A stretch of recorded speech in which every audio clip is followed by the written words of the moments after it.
Hi, if you're a person who loves reading books, then I'm sure you're familiar with some of these words. But if you're not, then you need to be. So let's do it the flashcard way. I have 20 to around 20 to 22 words with me. Let's check all of them. Bibliophile. Bibliophile is a person who loves books, who loves reading books, loves collecting books. Bookworm. Bookworm is a person who has a love for books, who constantly reads. It's like an insect feeding off books. Then you have bibliomania, a person who is crazy about books, who is obsessed with books, someone who is constantly preoccupied with books. Then you have bibliolatry. Bibliolatry, you can think of it like book worship. Then you have sundoku. It's a Japanese word. It means people who collect books, pile them up, and never read it. I think many of us have done that. Then we have book haul. It is collecting books once again, but you can think of it more of a haul. So acquiring books, the newly acquired collection of books can be called as a book haul. Book slump. Book slump is when you're tired of reading. If you read too much, tired of reading, book slump. Then I'm sure you're familiar with some of these, like speed reading, binge reading, close reading. So speed reading is when you try to read a lot of content in a very short amount of time. So speed reading is more of a technique wherein you are scheming text or you're scanning text quickly, trying to read more in a short amount of time. Then binge reading. Binge reading is again reading a lot in a small amount of time. Close reading. Close reading is more of a technique. It means you're trying to uncover what a passage or a sentence or a text says. So the text possibly says something, but there are more layers to it.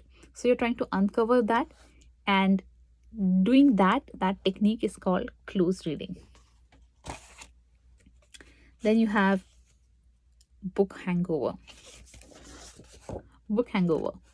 That is, you cannot get over the book that you have just read. Book hangover. Unable to move forward, unable to move on from the book you just read. Then we have did not finish. You use this a lot when you're in sports, that is, did not finish. The same is also used in reading, a DNF, that is, did not finish a book that you were supposed to read. Then you have fan fiction. So fan fiction is the fiction that fans write using the same plot, same story, same script, but it's a they might give a twist to it. It's just the fan version of the original thing. So that's fan fiction. Then you have canon versus non-canon. So canon means the accepted storyline. Non-canon is the non-accepted storyline. You can think of non-canon as a spin-off. So that's canon versus non-canon. Then you have bibliotaph. Bibliotaph is a person who hoards books, but hoards books from a point of view of not letting others read it. So a bibliotaph is that person. Then you have a biblioclept. A biblioclept is a person who steals books. So that's biblioclept. Then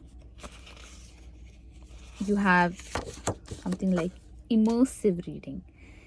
Immersive reading is a more of a technique or a practice of reading a book while you're simultaneously listening to its audio version. So that's immersive reading.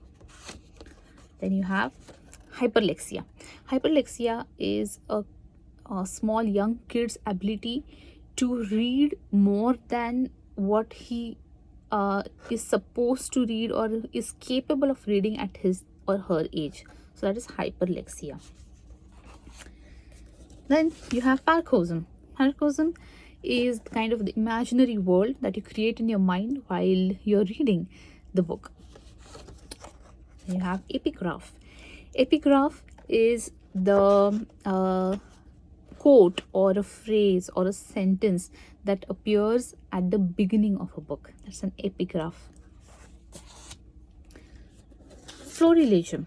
Florilegium has its roots from a Latin word that is collecting of flowers. So florilegium kind of stands for collection of writings, few selected writings. That is florilegium. Then a bibliophobia. This is the fear or the phobia of running out of reading material or running out of books. Then omni-legend. Omni-legend is a person who likes to read everything, or rather ends up reading everything, who has an appetite for reading a lot. Omni-legend. I'm sure we all know one or two people in our life who are like this, omni-legend. And last, not the least, and possibly something that a lot of us who are bookworms love it, and that is the smell of the books. Bibliosmia, the aroma or the smell that comes from the book when the chemicals in the book break down, that is the ink, the glue, the paper, that chemical breakdown kind of releases the smell in the book, and that's the wonderful smell of the books, and a lot of us like it, and that's called bibliosmia. So these are some of the books that all the book lovers should know, and if not, now you know them. Thank you.